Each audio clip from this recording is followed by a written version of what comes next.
Hello everyone, welcome back. मैं अजय कृष्ण पाठक आपको Unacademy के चैनल पे पढ़ाऊंगा CSIR नेट के लिए केमिकल साइंस। सो अनअकैडमी के प्लेटफॉर्म पे आपका बहुत बहुत स्वागत है। ये एक परफेक्ट स्टडी पार्टनर है अगर आप CSIR UGC नेट की प्रिपरेशन कर रहे हैं तो one of the best platform for preparation of CSIR UGC net examinations.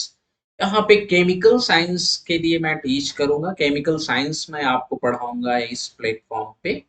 आज हम कुछ इम्पोर्टेंट टॉपिक्स के बारे में डिस्कस करेंगे। उससे पहले मैं आपको थोड़ा अनअकैडमी के बारे में बता देता हूँ। This is one of the best platform for preparations of every examination। यहाँ पे आपको मिलते हैं इंडिया के बेस्ट एजुकेटर, एक इंटरेक्टिव लाइव सेशंस आपको मिलता है और साथ ही साथ आपको लाइव टेस्ट एंड क्विजेस भी मिलते हैं जो आपकी प्रिपरेशन को और ज्यादा स्ट्रॉन्ग करते हैं। और उसके साथ ही साथ आपको structure course and PDF notes भी मिलते हैं। So don't forget, please try to subscribe plus subscriptions on Unacademy और ज्यादा से ज्यादा अपने नॉलेज को इनहेंस करने के लिए आप अनअकैडमी को सब्सक्राइब करिए। यहाँ से आप अपनी प्रिपरेशन को और अच्छी तरह से और धारदार तरीके से आप मजबूत बना सकते हैं। यहाँ पे पढ़ाते हैं इंडिया के बेस्ट एजुकेटर्स। हर कैटेगरी में आपको मिलेंगे इंडिया के बेस्ट एजुकेटर। आपको CSIR UGC नेट की प्रिपरेशन के लिए भी मिलेंगे इंडिया के best educator. So don't forget, please subscribe our YouTube channel as well as please subscribe for plus subscription. आज मैं आपसे बात करूंगा कुछ इंपॉर्टेंट टॉपिक्स के बारे में। बहुत सारे स्टूडेंट्स इस सिचुएशन में काफी ज्यादा परेशान हैं क्योंकि पैंडेमिक चल रहा है, एग्जामिनेशंस हो नहीं रहे हैं, सारे एग्जाम्स की डेट पोस्टपोन हो गई है। उनकी प्रिपरेशन भी बहुत अच्छी तरीके से नहीं हो पा रही है और साथ ही साथ घर पे रहने की वजह से वो थोड़ा परेशान भी है। फ्यूचर को लेके भी परेशान है कि आने वाले टाइम में क्या होगा क्या नहीं होगा। सो मैं इसी टॉपिक पे आज डिस्कस करूंगा। ये वीडियोस आपके लिए है। सबसे इम्पोर्टेंट चीज क्या है कि आप अपने दिमाग से पहले ये सोचना निकाल दो कि एग्जाम होंगे कि नहीं होंगे। एग्जाम तो डेफिनेटली होंगे, बस फर्क ये है जैसे ही ये सिचुएशन सॉल्व होती है एग्जाम्स की डेट आना स्टार्ट हो जाएगी। अब प्रॉब्लम क्या है? प्रॉब्लम प्रेजेंट टाइम में ये है कि आप घर पे हो, आपकी प्रिपरेशन बहुत अच्छे तरीके से नहीं हो पा रही है। आपको अपनी प्रिपरेशन को बहुत अच्छी तरीके से करना कैसे है, उसके लिए सबसे ज्यादा इम्पोर्टेंट है कि आप हेल्दी रहो। हेल्दी का मतलब मेंटली एंड फिजिकली दोनों तरीके से। फिजिकली तो आप अपनी डाइट का ध्यान रख के हेल्दी रख सकते हो। मेंटली हेल्दी रहने के लिए आप एक्सरसाइज करो और साथ ही साथ योगा भी करो, जिससे आपकी जो एंजाइटी है प्रेजेंट सिचुएशन में वो रिलीज हो, आपका माइंड रिलैक्स हो, तब जाके आप बढ़िया तरीके से पढ़ाई कर पाओगे।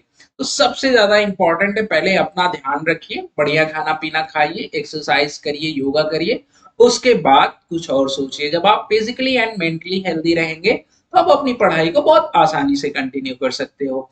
बहुत लोगों की प्रॉब्लम ये है कि वो एग्जाम्स के लिए कैसे प्रिपेयर हो या अपकमिंग एग्जाम्स जो आ रहे हैं उनके लिए वो अपनी प्रिपरेशन को कैसे और ज्यादा स्ट्रॉन्ग करें। तो मैं यहाँ पे आपसे बात करूंगा कि आपके पास आप कौन से बढ़िया से रूट से या बढ़िया रास्ते से अगर आप प्रिपरेशन करो बढ़िया तरीके से तो आप अपने अपकमिंग एग्जाम्स के लिए प्रिपेयर हो सकते हो। इन्हीं टॉपिक्स पे हम डिस्कस करेंगे। तो देखिए क्या होता है कि बढ़िया प्रिपरेशन करने के लिए सबसे ज्यादा इंपॉर्टेंट ये है कि आपके पास एग्जाम से रिलेटेड इंपॉर्टेंट नोट्स होने चाहिए और नोट्स ऐसे हैं जिसमें एग्जाम से रिलेटेड टॉपिक्स ही कवर हो और साथ ही साथ वो well maintained and well structured होना चाहिए। बाहर की चीजें उसमें ज्यादा ना हो। तो सबसे पहले ज्यादा इंपॉर्टेंट है कि आप अपने लिए क्लास नोट्स इकट्ठा करो। क्लास नोट्स है तो बहुत अच्छी बात है, अगर नहीं है तो आप एक वेल स्ट्रक्चर्ड नोट्स जो है वो इकट्ठा करिए। जब आपके पास नोट्स रहेगा तभी आपको पता रहेगा कि आपको पढ़ना क्या है और क्या नहीं पढ़ना है, तब जाके आप मिनिमम टाइम में एक अच्छी प्रिपरेशन कर पाते हो। ठीक है, तो ये सब दिमाग से निकाल के आप सबसे पहले अरेंज करिए नोट्स। अगर आपके पास नोट्स है तो प्रिपरेशन के लिए स्टार्ट हो जाइए। अब उसकी पढ़ाई कैसे करनी है, नोट्स को पढ़ना कैसे है, कैसे आप पढ़ो कि आपके दिमाग में ज्यादा से ज्यादा चीजें रहे, उन टॉपिक्स पे मैं डिस्कस करूंगा। तो देखिए क्या होता है कि सबका पढ़ने का तरीका अलग अलग होता है। ठीक है, तो पहले ये फाइंड आउट करो कि आप किस तरीके से पढ़ाई करते हो तो आपके दिमाग में ज्यादातर चीजें जाती हैं, या आप किस तरीके से पढ़ाई करते हो तो आप चीजों को ज्यादा देर तक लर्न कर सकते हो या ज्यादा देर तक आप याद रख सकते हो। तो सबसे पहले इस पे वर्कआउट करिए कि आपका पढ़ने का तरीका कौन सा ज्यादा अच्छा है, जिससे आपकी प्रिपरेशन और ज्यादा स्ट्रांग हो सकती है। मैं यहाँ पे कुछ तरीकों के बारे में बात करूंगा। जो दो तीन तरीके हैं उनके बारे में मैं डिस्कस करूंगा और वो डेफिनेटली आपके लिए बेनिफिशियल होंगे अगर आप इन तरीकों को अपनाओगे। तो जनरली देखो, सबका अपना अपना पढ़ने का तरीका होता है, बट बेसिकली अगर हम बात करें तो जो लर्निंग वे होता है जनरली वो तीन तरह का होता है। उसमें सबसे पहला जो आता है वो आता है विजुअल लर्निंग। विजुअल मतलब विजुअलाइज करके पढ़ना। विजुअल लर्निंग से क्या होता है कि जो चीजें आपको रिमाइंड नहीं रहती, अगर आप विजुअलाइज करके पढ़ाई करते हो तो वो आपके सब कॉन्शियस माइंड से कॉन्शियस माइंड में जाती है और कॉन्शियस माइंड में जाके ज्यादा टाइम के लिए लॉक हो जाती है। तो विजुअलाइज लर्निंग करने की कोशिश करो, विजुअल लर्नर बनने की कोशिश करो। अब विजुअल लर्निंग करने के लिए या विजुअल लर्नर बनने के लिए क्या ज्यादा इंपॉर्टेंट है, आप ट्राई करो कि चीजों को पिक्चर्स या डायग्राम या सिंबल्स के वे से आप याद रख सको। बहुत सारे स्टूडेंट्स हैं जो अपने क्लास नोट्स के पोस्टर बनाते हैं और पोस्टर बना के क्या करते हैं कि वो अपने रूम में ही लगा देते हैं, जिससे वो बार बार देखते हैं तो जो कॉन्सेप्ट उनके दिमाग में नहीं घुसा रहता वो भी घुस जाता है। तो ये तरीका भी आप अपना सकते हो। ऑनलाइन लाइव लेक्चर्स भी देख सकते हो। विजुअलाइजेशन के थ्रू वो चीजें आपको ज्यादा देर तक याद रह सकती हैं और आपकी प्रिपरेशन स्ट्रांग हो सकती है। तो ये पहला तरीका होता है विजुअल लर्नर बनने का या विजुअल लर्निंग करने का। दूसरे तरीके के बारे में अगर मैं बात करूं तो दूसरा तरीका होता है ऑडिटरी लर्निंग। ऑडिटरी लर्निंग के लिए क्या है कि आप रिकॉर्डेड लेक्चर सुनो, रिकॉर्डेड लेक्चर देखो।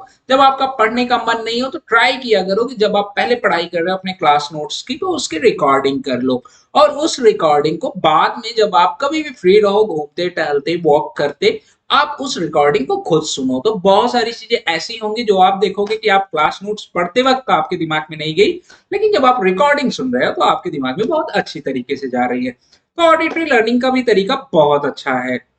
ऑडिटरी लर्नर्स भी बन सकते हो आप। Visual learner plus auditory learner, इन दोनों को मिला दोगे तो आपकी प्रिपरेशन और ज्यादा अच्छी हो जाएगी।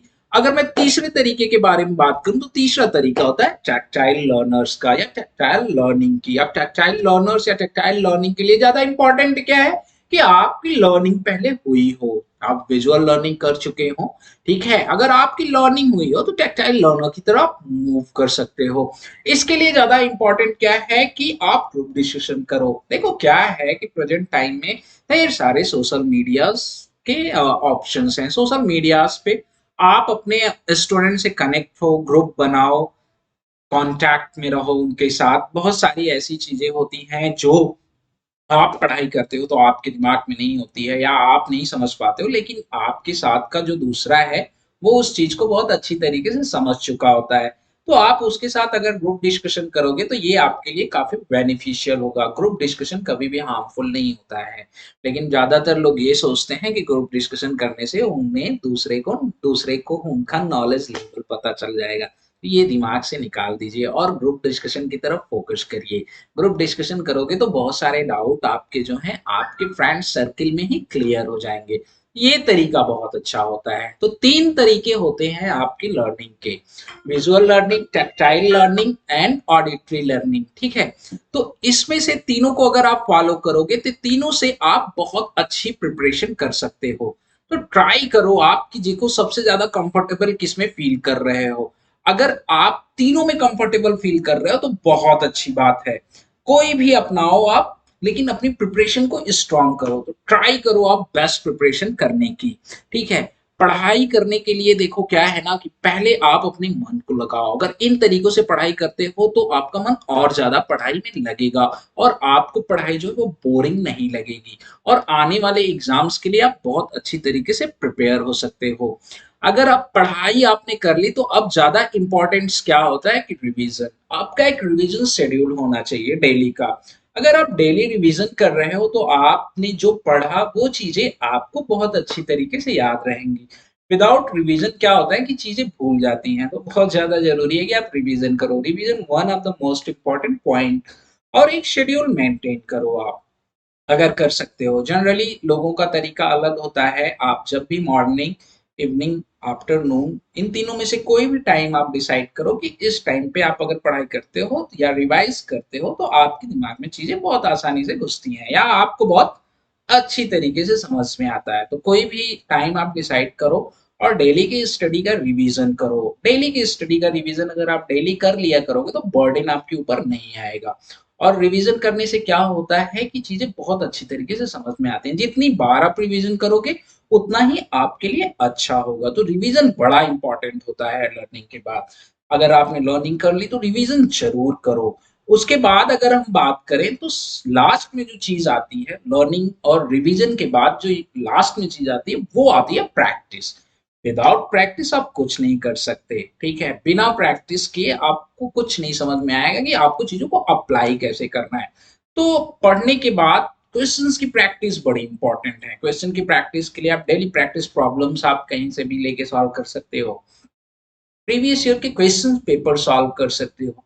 और प्रैक्टिस का जनरली आप वो टाइम डिसाइड करो जिस टाइम पे आपका एग्जाम होता है। ये बड़ा इंपॉर्टेंट होता है और बहुत ही बेनिफिशियल होता है। जैसे कुछ लोगों के एग्जाम क्या होते हैं कि आफ्टरनून सेशन में होते हैं, कुछ लोगों के एग्जाम जो है मॉर्निंग सेशन में होते हैं।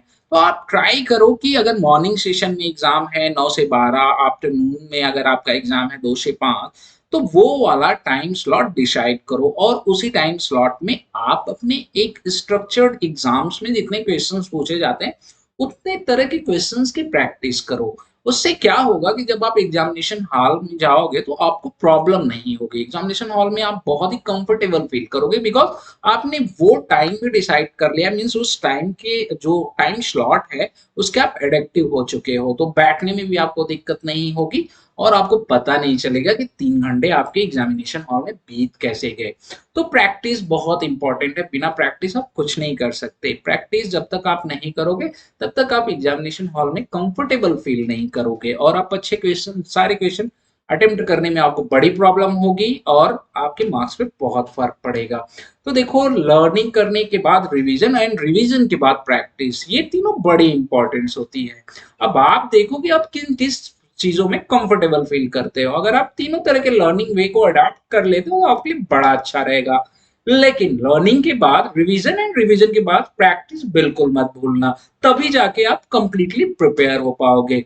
Okay, so try to understand मैंने आपसे क्या कहा और मुझे पूरी उम्मीद है कि आप इस तरीके को अपनाओगे। जितनी भी नेगेटिविटी आपके अंदर है, जितनी नेगेटिव एनर्जी है, सबको बाहर निकालो।